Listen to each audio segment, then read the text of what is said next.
Hey everyone, Dr. Frunke here with a quick video on a new screwdriver that I recently got from my friends over at Combat Beads and JW Knives, or J. Wojtas Knives. This is the Precision Driver in bronze. This was a recent collaboration between J. Wojtas Knives and Combat Beads. These are two people up in Canada that have been making some EDC type tools and other things, and they came together with a unique pattern, and they've made a very unique driver that I think is worth your time. I am a fan of high quality screwdrivers. For a long time I've been using this Brian Fellholter Screw It. It's been very nice. The problem that I have sometimes is that this shaft is a little bit thin, and it's difficult for me to generate a lot of torque using this. So I usually compensate by bringing out this Boker Torx toolkit right here. This is a nice tool that I've made a video on before. Those are the screwdrivers that I've been using, but it's sort of there's a thin and a thick here. There's sort of two extremes. And so what this driver does is sort of split the difference, where it gives me sort of the flexibility of the longer, thinner driver with some of the torque generation of the thicker driver. And that has a lot to do with the way that this is designed. So this is called the Precision Driver. I have in it one of my Power T8 Wiha Torx bits in there. If you're looking for these, you can find these online. They're just called the Power Drivers. They're much nicer for me to use. They're a little bit longer. This knife did ship with a couple of stickers and some basic bits. I think that there's like a T8 or a T10, but then they have a flathead and a Phillips head in there, which is nice to have those available. I have my own Torx bits here that I use for my knives generally. What I really enjoy about this is the thicker barrel towards the front. If you understand physics a little bit, the larger the diameter of this is, the more torque you can really generate. And so this allows me to sort of split the difference between my thin and thick torque driver over there. So I can undo knives that have some Loctite, but I can also very carefully and slowly put the knife back together. Looking at this beautiful finish, this is a bronze handle. It is a little bit on the heavier side. This is something that you'll have to get used to. Sometimes using a heavier driver is a bit more challenging. This is coming in at 5.1 ounces with the driver in place. But that's okay for me. It allows me to sort of have a nice feel to it and to go even slower. If you want a lighter driver, they make them in aluminum and titanium as well. They also make them in copper.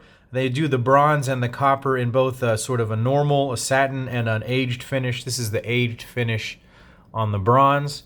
I really like the knurling pattern on this. It generates a lot of traction, but it's not uncomfortable. I really like the way it looks too, with the aged finish in between right there. A nice stonewash finish on it. This back here, it runs on a Yellow Jacket skateboard bearing. This is something that's very unique. Most other drivers that I've seen have the small little knife handle bearings on the inside of a ball or something like that. A lot like the Fellholter one does. There's just a set of bearings on the inside there. It's very smooth. This one is a set of skateboard bearings, so it feels a little bit different than some of the other knife bearing houses that spin and spin and spin for ages. This one doesn't spin eternally, but it is extremely smooth, and it gives this nice progressive feeling. The reason that they designed it this way, from what I understand, is that it gives you a lot of flexibility. If you're into skateboards, you may be aware, I wasn't aware, but I learned this, that there are a lot of different bearings out there, and they all look a little bit different. This one is offered in multiple colors. I ordered black. They come in like green and yellow and red, I think. And you can use, basically skateboard bearings are all standardized. And so if you have a type that you think looks great, you can switch it out and put it on here for a different look. And so that was why they offered it with this. It's also easy to replace should anything ever go wrong. It seems unlikely that a strong, heavy-duty skateboard bearing is going to fail in this setting, but that means that this is just an overbuilt, well-done thing. What I have experienced is that it is very smooth in the hand. As you can see, as I rotate my fingers, it slides very easily with this bearing in my palm.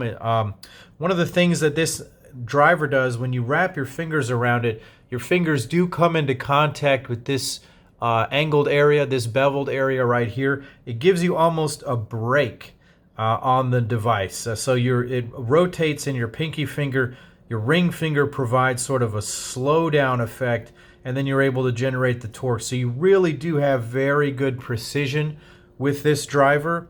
Other drivers like this one do not really offer that, and so they tend to spin much faster, which is fine in some settings, but just so you understand how this one works. So that pretty much describes this precision driver from JW Knives and Combat Beads. I wanted to say thank you to them for providing this for review. It is a very quality driver, and I have enjoyed using it. It does really split the difference between the thinner drivers and the thicker drivers in terms of generating torque for opening and closing your knives. And so this is a nice little spectrum of drivers that I've got going on. Check them out online and on Instagram. Thank you guys for watching. Click like and subscribe. Leave some comments down below about your favorite drivers and what you think about this one. And as always, this is Dr. Frunky saying take care.